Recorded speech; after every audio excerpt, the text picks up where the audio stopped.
The storm rolled in faster than anyone expected that night. Wind howled against the windows, and the rain hit the roof like a steady drumbeat. Laura sat alone in her living room, a cup of tea growing cold on the table beside her. The clock showed 7:45 p.m. Her husband, Tom, had promised to be home by 6. He was never late without calling. She'd tried his phone twice already, but it went straight to voicemail. A dull worry settled in her stomach, but she told herself not to overthink. Maybe traffic was bad. Maybe he stopped for groceries. Still, something didn't feel right. Then came the knock. Sharp, quick, unexpected. For a moment, she hesitated. The sound of thunder masked the second knock, but she heard voices outside. When she opened the door, 3 familiar faces stood in the rain: Ryan, Mark, and Daniel, her husband's closest friends. They were soaked through, holding pizza boxes and a 6-pack of soda. "Hey, Laura," Ryan said with a grin. "We thought we were late." "Tom told us to come by for the game." "The game?" she asked, blinking. "He's not home yet." The 3 men looked at each other. "He said he'd be here before us," Mark said. "You sure?" Laura stepped aside. "Come in before you freeze." They shuffled in, laughing awkwardly as they dripped water onto the floor. Laura handed them towels and took their coats. The house suddenly felt smaller, filled with the smell of rain and the warmth of unexpected company. The men spread out in the living room, trying to make light of the situation. Mark placed the pizza boxes on the coffee table. "Might as well eat before it gets cold." Laura smiled politely. "I'll text him again." She typed quickly, "Where are you?" "Everyone's here waiting." No reply. They ate while the rain poured harder. The news murmured softly from the TV, showing weather alerts about road closures. Daniel glanced at his phone. "Maybe he's stuck somewhere," he said, trying to reassure her. Laura nodded, though unease crept in. Tom was careful, always responsible. He'd never just disappear. Yet she didn't want to sound paranoid in front of his friends. She tried to stay calm and joined their conversation. They talked about work, football, and Tom's tendency to overcommit to his projects. Ryan joked that Tom treated his job like a marriage. Laura forced a laugh, but her thoughts wandered. The way he'd been distant lately. The way he'd been quiet during dinner the night before. She brushed it off then, assuming stress. But now she wasn't sure. By 8:30, the house was filled with half-empty plates and fading laughter. The storm outside showed no sign of slowing. Mark leaned back on the couch. "You got any idea where he might have gone?" Laura shook her head. "None. He just said he'd be home early tonight." Ryan frowned. "He didn't sound weird or anything this morning?" "No," she said softly. "He kissed me goodbye, like always." There was a pause. Then Daniel stood up and walked toward the window. "The roads look bad. Maybe we should wait it out. No point driving back now." Laura nodded absently. The thunder cracked again, and a flicker of lightning lit up the room. She glanced toward Tom's office down the hall. The door was closed. Something about that made her uneasy. Tom always left it slightly open when he was away. It was a small habit, one she'd noticed over the years. Tonight it was shut tight. Her curiosity tugged at her. She excused herself and walked down the hallway. Her reflection in the dark window glass seemed to follow her, the storm's flashes illuminating her anxious face. She placed her hand on the doorknob and turned it. Inside, the office smelled faintly of Tom's cologne. Papers were stacked neatly on the desk, his laptop half open, still on sleep mode. She was about to leave when something caught her eye. A folded note tucked under a coaster near the lamp. She hesitated. Tom wasn't the kind of man who left notes lying around. It was his handwriting, no doubt. She picked it up slowly, her heart thumping. "Laura," it began. "If you're reading this, I need you to understand that I never meant for things to turn out this way." Her throat tightened. The words felt heavy, unfinished, almost like a confession. She read the next line. "Something happened at work, and I don't know how to fix it yet. I'm trying to protect you from something bigger than both of us." Her hand trembled slightly. The letter wasn't long, just a few sentences ending with "Please trust me and don't tell anyone yet." Laura froze. The room suddenly felt colder. What was he hiding? Why wouldn't he call if he was in trouble? And why was this note so vague? Ryan's voice broke her thoughts. Laura, you okay in there? She folded the note quickly and stepped out. I'm fine, she said, forcing a smile. Just checking something. Ryan studied her face for a moment but didn't ask more. The others were sitting by the fireplace now, laughing again. But the laughter sounded distant. Laura couldn't focus. Her mind spun with questions. What could Tom mean by protecting her? Was it work-related? Something legal? Or something personal? She didn't know, but the secrecy cut deep. She'd trusted him for 15 years, through every challenge, every promise. The thought of him hiding something felt like betrayal. She went back to the living room and sat down quietly. Ryan handed her a slice of pizza she didn't touch. You sure you're all right? He asked gently. Just tired, she said. The storm's making me nervous. He nodded. Understandable. This weather's awful. Another hour passed. Daniel turned on the TV again to distract everyone, but Laura wasn't listening. Her thoughts were a storm of their own. The clock struck 10. The wind outside howled louder. Then. Suddenly, her phone buzzed. Everyone's eyes turned toward it. The message read, Stay inside. Don't open the door for anyone else tonight. It was from Tom. Her heart pounded. Ryan leaned forward. What's he saying? Laura hesitated, her instincts torn between honesty and confusion. He just said, to stay inside. The three men exchanged confused glances. Mark tried to laugh it off. Maybe he's worried about the storm. But Laura couldn't shake the uneasy feeling creeping down her spine. The way the message was phrased didn't sound like him. It felt urgent, almost frightened. She checked the number again. It was his, but the timestamp showed it was sent minutes earlier. Even though the signal had been bad all evening, something's not right, she whispered. Ryan frowned. You think he's in trouble? I don't know, she said quietly. But I think he's trying to tell me something. The room fell silent again. Outside, lightning flashed so bright it lit the walls. The thunder shook the house. Laura stood, gripping her phone. I need to find out where he is. Mark stood too. Laura, it's dangerous out there. You can't go in this weather. I'm not going far, she said, heading toward the hallway. I just need to think. Ryan followed her. At least wait until morning. He'll show up. She stopped, turning back to face them. I don't think he will. Her voice trembled as she said it, but her eyes were steady. She could feel it in her chest. Something was very wrong. The sound of wind against the door grew louder, rattling it slightly. Laura froze. For a moment, it sounded like someone was outside. Ryan walked over and peered through the peephole. The porch was empty. No one there, he said, though his voice carried uncertainty. Laura sat back down slowly, still holding the note. Her mind raced through every possibility. Maybe Tom was in danger. Maybe he'd uncovered something at work. Or maybe he'd been hiding something personal, something he didn't want her to know. The note burned in her pocket like a secret she wasn't ready to face. And then, just as she began to gather her thoughts, the power went out. The room plunged into darkness. The storm roared louder. And in the silence that followed, someone knocked on the door again. The first knock had been sharp, but this one was slower, measured, deliberate. Laura froze, her hand gripping the armrest tightly as her eyes darted toward the front door. The house was dark now, the storm outside swallowing all light.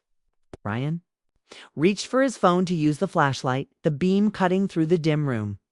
Mark and Daniel stood beside him, tense and uncertain. Who could that be? Daniel whispered. No idea, Ryan said, stepping toward the door. Maybe it's Tom. Laura's heart leaped at the thought, but something inside her whispered otherwise. The timing felt wrong, too sudden, too strange.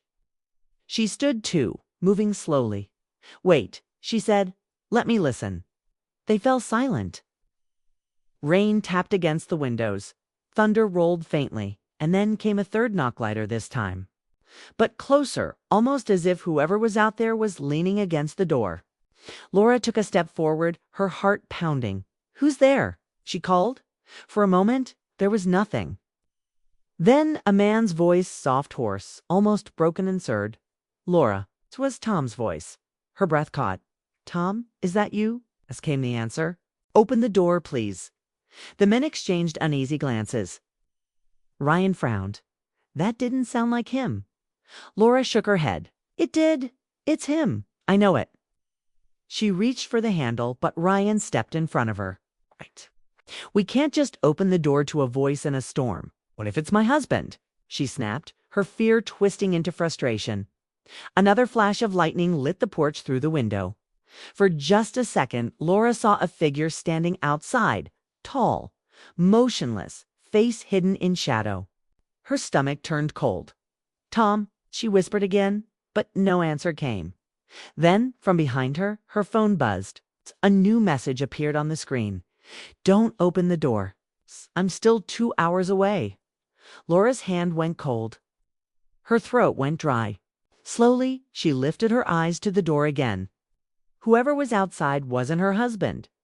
"Everyone move back," Ryan said quietly. Daniel turned off the flashlight to keep the house dark, and they stood frozen, listening to the wind howl and the faint sound of footsteps fading away from the porch.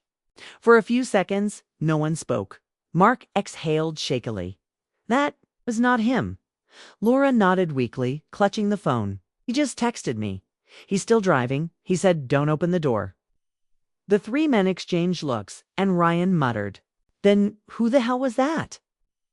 They locked the door tight, checked the windows, and made sure everything was secure. Laura's hands trembled as she tried to calm herself. "Maybe it was just someone confused," she said softly, though even she didn't believe her words. Ryan shook his head. "That person knew your name, Laura. That's not random."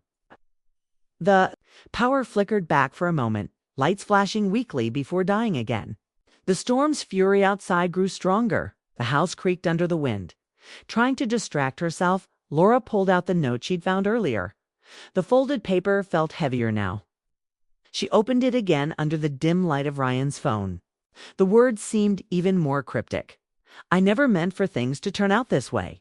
I'm trying to protect you." Protect her from what?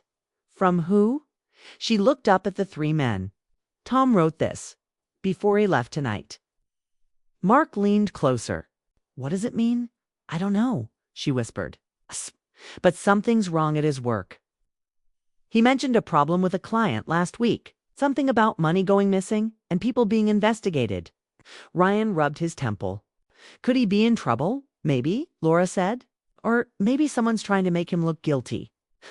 The wind howled again and a branch snapped outside. Daniel jumped slightly. "This is insane," he muttered. "We should call the police." Laura shook her head. "What will I tell them?" "That someone knocked on my door and pretended to be my husband? They'll think I'm panicking." Ryan nodded reluctantly. "Then we wait till he gets here." Hours passed slowly. The clock ticked past midnight. The storm softened into a steady drizzle, but the silence it left behind was almost worse. Mark dozed off on the couch. Daniel scrolled aimlessly through his phone, and Ryan sat near the window, keeping watch. Laura couldn't sleep. She kept glancing at the note, reading the same words over and over. Then she remembered something Tom's laptop in his office. Maybe it held answers. She slipped quietly down the hall, turning on her phone's flashlight. The room smelled faintly of paper and ink. The laptop screen glowed when she lifted the lid. It asked for a password, but she knew it her birthday. She typed it in. Dozens of files appeared on the desktop. Her pulse quickened as she clicked through them. One folder was labeled Project HAWK. Inside were scanned documents, photos, and emails. She opened one at random. It was an email from Tom to someone named Mr. Everett. "They found the missing files. I think they know who took them. Please don't contact me until I confirm everything." Laura scrolled down. The next message was from Everett. "You're in danger. Don't tell anyone, especially your wife." Her breath hitched. She read it again. just to be sure. The words were real. Tom was hiding something serious, something dangerous. Ryan's voice startled her. "Laura, you okay?" She turned quickly, shutting the laptop. "I was just looking for something." His eyes met hers. "You found something, didn't you?" She hesitated, then handed him the paper note. "He's trying to protect me from whatever this is." Ryan studied the note. And whoever was outside tonight might be connected. They shared a tense silence. By 1 a.m., the storm had calmed, leaving the house in eerie stillness. They decided to stay in the living room together until morning. Daniel finally fell asleep, but Laura stayed awake beside Ryan, staring at the faint glow of her phone screen. Then another message came from Tom. "Don't trust anyone from my office, even the ones who say they're helping." Laura frowned. "What does that mean?" she whispered. Ryan leaned closer. "Maybe one of his colleagues is involved in this mess." Her mind spun with worry. The people at Tom's office were respectably accountants, consultants, and corporate partners. But Tom had mentioned that one project had gone wrong recently, involving missing funds. He'd been working late for weeks, distant, distracted. She'd thought it was just stress. Now, she wasn't sure. At 2 a.m., headlights flashed through the window. A car pulled into the driveway. Laura stood quickly. That must be him. Ryan went to the window to check. "Hey, that's Tom's car." Relief flooded her chest. She hurried to the door, but Ryan stopped her again. "Let me open it this time." He pulled the curtain slightly to look outside. Tom stepped out of the car, drenched from the rain, his face pale and tired. Ryan nodded. "It's really him." Laura opened the door before he could stop her. Tom walked in, closing the door behind him. His clothes were soaked, his eyes heavy with exhaustion. "Thank God you're okay," Laura said, throwing her arms around him. He didn't hug her back right away. Instead, he looked around the room at his friends. "Y'all stayed here?" Ryan nodded. "We thought you told us to come over for the game." Tom frowned. "I didn't." Silence fell. Laura stepped back, her confusion deepening. "What do you mean?" Ryan said. "I never called them," Tom interrupted. "I haven't spoken to anyone since this afternoon." The room went still. Mark sat up. "Wait, what? You didn't text us?" "No," Tom said firmly. "Someone must have used my name." Laura's heart began to race again. "Then, who was outside earlier pretending to be you?" Tom's face darkened. "Someone who shouldn't know where I live?" He turned toward Laura, lowering his voice. "Did you open the door?" She shook her head quickly. "No. I almost did, but then you texted me not to." "Good," he said softly. "Because if you had..." He didn't finish the sentence. Ryan stepped forward. "Tom, what's going on? You've been acting strange for weeks. What is this?" Tom took a deep breath. "It's complicated. There's someone in my company who's been stealing client data, I found out, and I think they know I did. They've been following me, trying to intimidate me. Tonight, I think they came here." Laura felt her knees weaken. "You're saying whoever's doing this came to our door?" Tom nodded. "They must have tracked my messages or calls. That's why I left the note to keep you safe if something happened." Mark rubbed his forehead. "Man, this is insane." Tom looked at Laura, his expression softening. "I didn't mean to drag you into this. I thought I could fix it quietly." She reached for his hand. "You should have told me, Tom. I was terrified." "I know," he whispered. "I'm sorry." Just as the moment settled, there was a new sound, tires crunching on gravel outside. Ryan went to the window again, his eyes narrowing. Another car's pulling up. Tom's face turned pale. "It's them." Laura's heart stopped. "What do we do?" He looked toward the back door. "We hide. We don't make a sound."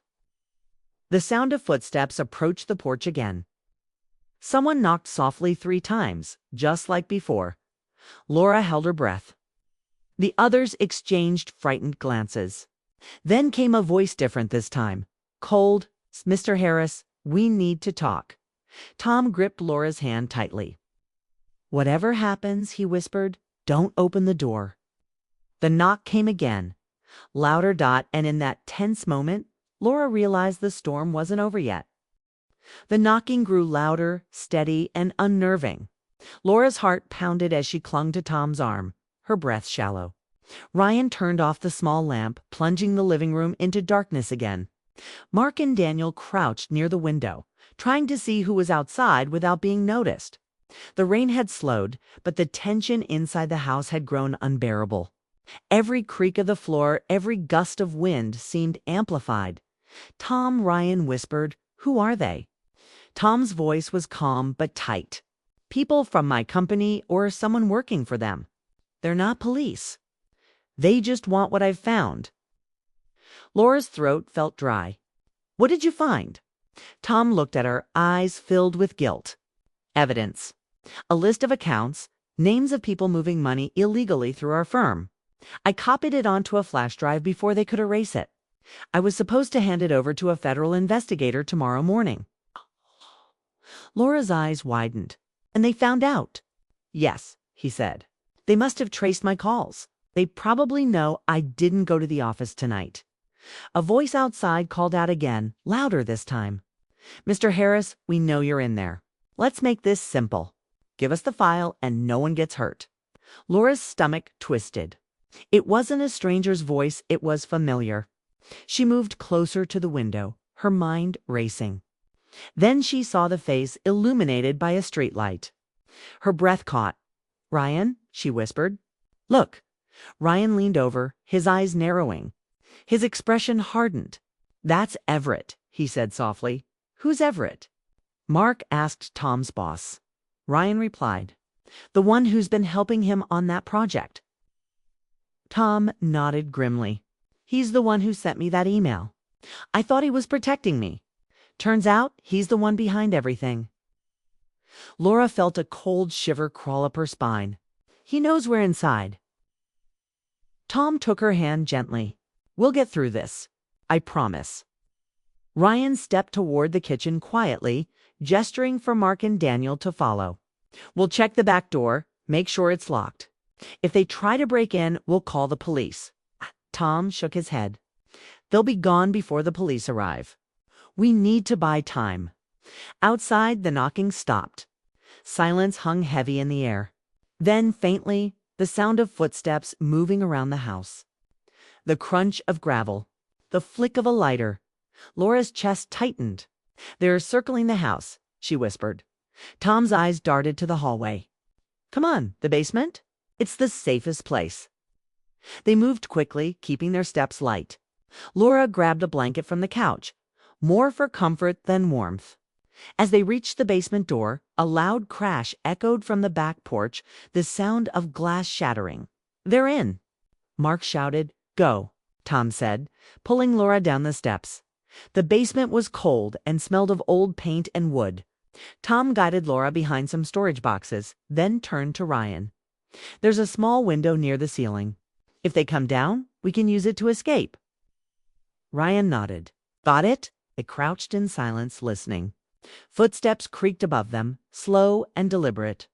Laura could hear voices too, maybe 3. "Search the rooms," one said. "He has to be here." Tom's hand trembled as he pulled the flash drive from his pocket. He whispered, "If anything happens, take this to the police. Don't trust anyone else." Laura shook her head firmly. "No, we stay together." He looked at her, eyes softening. "You always were the stubborn one." A sudden noise from upstairs cut through the quiet, Daniel shouting. Then a heavy thud. Laura's pulse jumped. Daniel. Mark started to move toward the stairs, but Tom grabbed his arm. "No, stay down." The footsteps above grew faster now, heavier. Someone had found them. Laura could hear the door to the basement open slowly, the hinges groaning. Light spilled down the steps. Mr. Harris, Everett's voice, called out, calm and almost polite. "We don't have to make this ugly. You know what we came for?" Tom stood, his voice steady. "You'll never get it, Everett." Everett sighed. "That's disappointing. You were one of my best. He began walking down the stairs, his shadows stretching across the wall. Behind him, another man followed, tall, silent, carrying something in his hand. Laura's heart raced. Tom moved slightly in front of her. "Stay back," he whispered. Everett stopped halfway down the steps, his eyes adjusting to the dark. "You don't have to do this, Tom. Hand over the drive. No one will know. You'll still have your job, your life." Tom took a slow step forward. "You already took my peace of mind. I won't let you take my integrity, too." Everett chuckled softly. "Integrity. That doesn't pay bills, Tom. You've seen how the world works." Laura stood, unable to stay hidden anymore. "You used him," she said, her voice trembling. "You made him risk everything while you hid behind fake promises." Everett looked at her, smirking.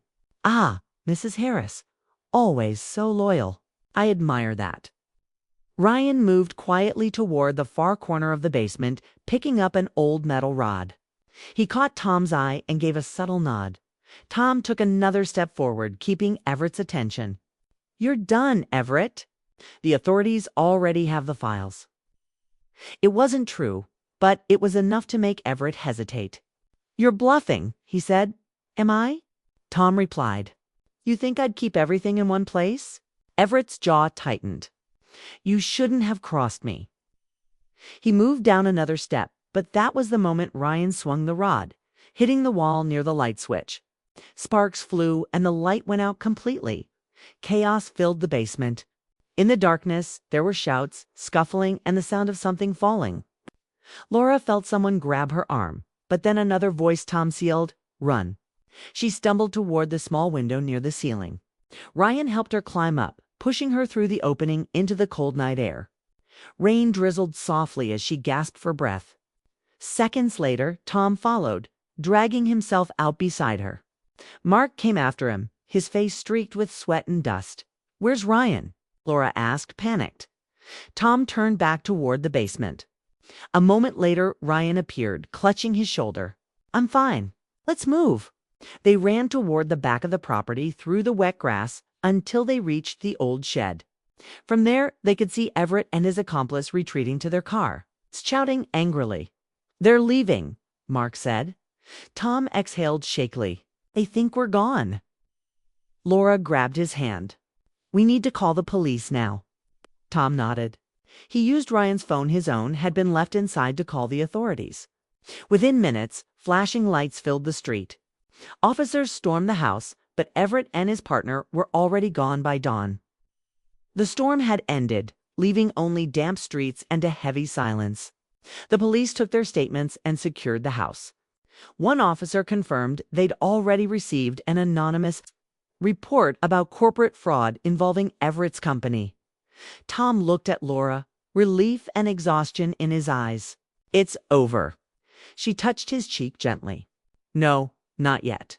But we'll face whatever comes next together." Ryan smiled tiredly. "You two are stronger than you think." Days later, the truth came out. Everett was arrested after investigators found encrypted files on his home computer matching Tom's evidence. The company cleared Tom's name publicly, and though his career took a pause, he had something far more important: peace. One quiet evening, Laura and Tom sat on their porch as the sun dipped behind the trees. The air was calm now, still carrying that scent of rain that reminded them of that night. Laura leaned her head on his shoulder. "Do you ever wish we hadn't gone through all that?" Tom smiled faintly. "No. It showed me what really matters." She looked at him, eyes soft. "And what's that?" "You," he said simply. "You and the life we still get to share." She smiled, her heart finally steady again. The world outside had been full of deceit and danger. But here, in this small, quiet moment, everything felt right. The storm that once threatened to tear their lives apart had instead washed away everything false and left behind only truth, trust, and love. As the evening grew darker, Laura reached for his hand, squeezing it gently. "Promise me one thing," she whispered. "Anything," he said. "No more secrets." He chuckled softly. "No more secrets." And in that calm, peaceful silence, the kind that only comes after chaos, they both knew that whatever storms came next, they would face them side by side.